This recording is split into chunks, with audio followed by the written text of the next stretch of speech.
जय हिंद साथियों, आप सभी का स्वागत करता हूं आप सभी के अपने चैनल एग्जाम फतेह यूट्यूब चैनल में। साथियों, भर्ती बोर्ड के द्वारा कुछ जवाब दिए गए हैं। जो आपके प्रश्न थे ना, तो उन प्रश्नों के साथियों जवाब दिए गए हैं। यहाँ पर आप लोग देख सकते हैं, आपके जो सबसे बड़े 5 सवाल थे उन सभी सवालों के जवाब साथियों आ चुके हैं। तो यहाँ पर साथियों लगभग 15 से 15 दिन के बाद साथियों ये यूपी पुलिस पर वीडियो आ रही है और एक सटीक न्यूज मुझे लगी, तो मैंने सोचा ये आप सभी तक पहुंचना चाहिए, इसलिए साथियों इस वीडियो के माध्यम से मैं आपके सामने उपस्थित हुआ हूं। चलिए, तो उस देखिए, सबसे पहले यहाँ पर प्रश्न जो पूछा गया था ना आपके द्वारा और भर्ती बोर्ड के द्वारा, उसका क्या जवाब दिया गया है कि पुलिस आरक्षी के पदों पर आगामी भर्ती की प्रक्रिया कब से शुरू होगी, सबसे बड़ा सवाल। तो देखिए भाई क्या जवाब दिया है।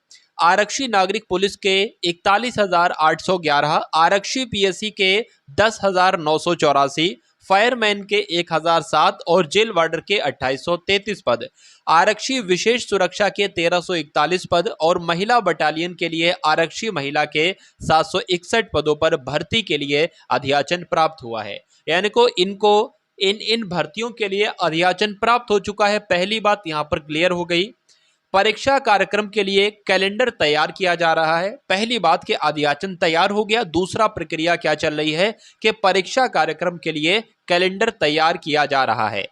परीक्षा कार्यक्रम निर्धारित होते ही अवगत कराया जाएगा, यानी कि जैसे ही फिक्स हो जाएगा कि हाँ भाई नवंबर में परीक्षा लेना है या दिसंबर में परीक्षा लेना है, ये सब कुछ तैयार करके साथियों क्या कहा जा रहा है कि उत्तर प्रदेश पुलिस भर्ती एवं प्रोन्नति बोर्ड की जो आधिकारिक वेबसाइट है ना, uppb.government.in, इसका सतत अवलोकन करते रहे। यानी कि जो वैकेंसी की जो डिटेल डाली जाएगी वो साथियों इस वेबसाइट पर डाली जाएगी। तो साथियों जैसे ही कोई न्यूज आएगी आने वाले टाइम में, तो इस चैनल के द्वारा साथियों सबसे पहले आपको मालूम पड़ जाएगा। तो इस चैनल को ज्वाइन कर लीजिए, यानी कि सब्सक्राइब कर लीजिए। लाल कलर का जो साथियों निशान दिख रहा होगा उसको सब्सक्राइब कर लीजिए जहां पर लिखा हुआ है, और बेल आइकन पर भी जरूर क्लिक कर लीजिए। उसके बाद देखिए साथियों दूसरा सवाल क्या था कि उपनिरीक्षक एवं समकक्ष पदों पर भर्ती के लिए विज्ञापन कब तक आएगा। उपनिरीक्षक यानी कि सब इंस्पेक्टर, जो लोग साथियों ग्रेजुएशन कर चुके हैं उनके लिए वैकेंसी है। दरोगा की बहुत ही शानदार वैकेंसी होती है ये। उपनिरीक्षक नागरिक पुलिस के कुल 3269 तथा अग्निशमन द्वितीय अधिकारी के 29 पदों पर भर्ती के लिए अधियाचन प्राप्त हो चुका है। तो कांस्टेबल के लिए भी अधियाचन प्राप्त हो चुका है और एसआई के लिए भी अधियाचन प्राप्त हो चुका है। भर्ती कैलेंडर तथा विज्ञापन यथाशीघ्र जारी किया जाएगा, यानी कि जल्द ही जारी किया जाएगा। अद्यतन सूचना के लिए उत्तर प्रदेश पुलिस एवं भर्ती, वो भी यहाँ पर साथियों वही बात की जा रही है कि जो भी कोई सूचना होगी तो वो भर्ती बोर्ड की वेबसाइट पर डाल दी जाएगी। उसके बाद देखिए साथियों अगला सवाल क्या पूछा गया था कि कोरोना काल तथा विगत वर्षों में भर्तियां न होने के कारण क्या आगामी विज्ञापन में आयु सीमा में 3 अथवा 5 वर्ष की छूट प्राप्त होगी। तो यहाँ पर आयु में छूट की साथियों बात चल रही है। तो बोर्ड द्वारा किसी पद पर भर्ती के लिए आयु सीमा का निर्धारण संगत सेवा नियमावली तथा तत्संबंधी शासन आदेशों में दिए गए नियमों के अनुसार किया जाता है।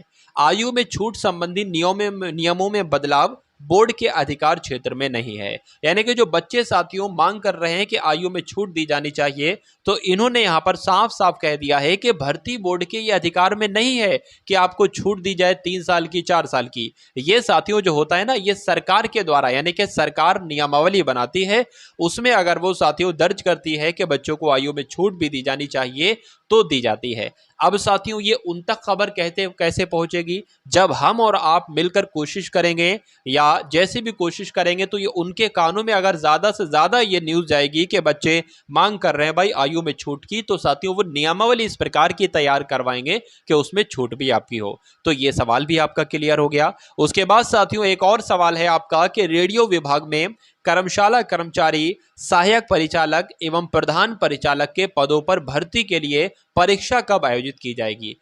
लड़के लंबे समय से लगभग 1.5 साल से ज्यादा हो चुका है, फॉर्म भराए जा चुके हैं लेकिन उसकी परीक्षा नहीं ली जा रही है। अब क्या वजह है साथियों, यहां पर जवाब के तौर पर क्या कहा गया है ये आप लोग एक बार साथियों देख लेंगे। उत्तर के रूप में कहा गया है कि उत्तर प्रदेश पुलिस रेडियो संवर्ग में कर्मशाला कर्मचारी के 120 पद, सहायक परिचालक के 1374 पद और प्रधान परिचालक के 936 पदों पर सीधी भर्ती आयोजित कराने के लिए आवश्यक तैयारियां तेजी से कराई जा रही हैं।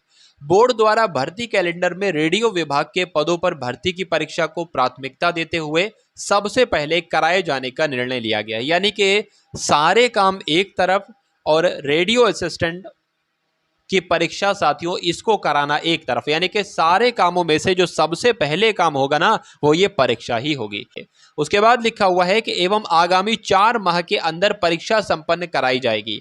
तो साथियों 2 माह नहीं, यहाँ पर कितने कहा जा रहा है कि आगामी 4 माह के अंदर परीक्षा संपन्न कराई जाएगी, यानी कि साथियों आने वाले समय में 4 महीनों के अंदर अंदर आपकी परीक्षा करा ली जाएगी।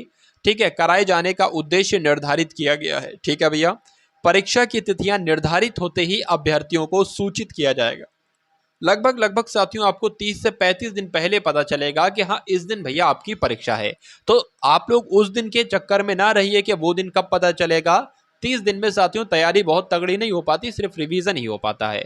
उसके बाद साथियों देखते हैं क्या आपके द्वारा पूछा गया था कि उत्तर प्रदेश पुलिस में विभिन्न पदों पर भर्ती के लिए कैलेंडर कब तक जारी होगा। क्या साथियों कैलेंडर कब तक जारी होगा, तो चयन वर्ष 2023 तक विभिन्न पदों पर भर्ती के लिए प्राप्त अधियाचनों के आधार पर भर्ती परीक्षाओं का कैलेंडर तैयार कराया जा रहा है, शीघ्र जारी किया जाएगा। यानी कि कहा जा रहा है साथियों सब कुछ सही तरीके से सिस्टम से चल रहा है।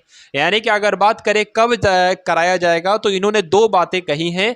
पहली बात जो कही है ना, फोकस निचोड़ जो इस वीडियो का निकलता है वो मैं आपको बता दे रहा हूं कि भर्ती कब तक आ जाएगी या UP police radio assistant operator की परीक्षा कब तक आ जाएगी। तो पहले तो इन्होंने ये कहा है कि बहुत जल्दी, शीघ्र, अति शीघ्र, इस तरह के लफ्जों का इस्तेमाल किया है कि जल्द से जल्द भर्ती का आवेदन निकालेंगे या एग्जाम जो है जिनके होने को हैं वो एग्जाम कराएंगे। दूसरी तौर पर इन्होंने कहा है कि जो ऑफिशियल वेबसाइट है उसको देखते रहें, सबसे पहले जो न्यूज आएगी उस पर ही दी जाएगी। तो ये 2 बातें बताई हैं, बाकी और कोई न्यूज साथियों यहाँ पर इनके द्वारा नहीं बताई गई है। तो आप लोग साथियों क्या कर सकते हैं, आप लोगों के हक में, आप लोगों के अधिकार में जितना जो है ना आप वो सिर्फ कर सकते हो। क्या कर सकते हो आप सभी लोग सिर्फ अपनी पढ़ाई पर फोकस कर सकते हो। तो आप लोग अपनी पढ़ाई करिए, वैकेंसी का नोटिफिकेशन भी बहुत जल्द आ जाएगा, जो एग्जाम होने का वो भी बहुत जल्दी आ जाएगा, सब कुछ बहुत जल्दी आ जाएगा, ये समझ लीजिए। और इस चैनल को सब्सक्राइब करके बेल आइकन पर भी जरूर क्लिक कर लीजिए, क्योंकि जैसे ही कोई ऑफिशियल न्यूज आएगी तो तुरंत वीडियो के माध्यम से मैं आपको सूचित करूंगा। ठीक है साथियों, तो वीडियो को लाइक कीजिएगा, एक बार वीडियो को आप सभी लोग शेयर कर दीजिएगा। साथियों ये समझ लीजिएगा कि बिल्कुल टॉप न्यूज आपको दी जाती है इस चैनल के माध्यम से। कोई साथियों बकवास नहीं, कोई फालतू का टाइम नहीं आपका गवाया जाता। ये समझ लीजिए 15-20 दिन बाद ये कोई वीडियो चैनल पर पड़ रही, क्योंकि साथियों व्यस्तता इतनी है आजकल कि समय बिल्कुल मिल ही नहीं पा रहा है। ये न्यूज भी साथियों 1 दिन पुरानी हो गई है, तो ये न्यूज साथियों आज समय मिला तो आज मैंने ये न्यूज आपके लिए डाली। लेकिन कोई दिक्कत नहीं साथियों, चैनल को सब्सक्राइब करके बेल आइकन पर क्लिक कीजिएगा। उम्मीद करता हूं तैयारी आपकी अच्छी चल रही होगी। एक बार कमेंट सेक्शन में बताइएगा अपना हाल कि कैसे हैं आप सभी। जय हिंद साथियों।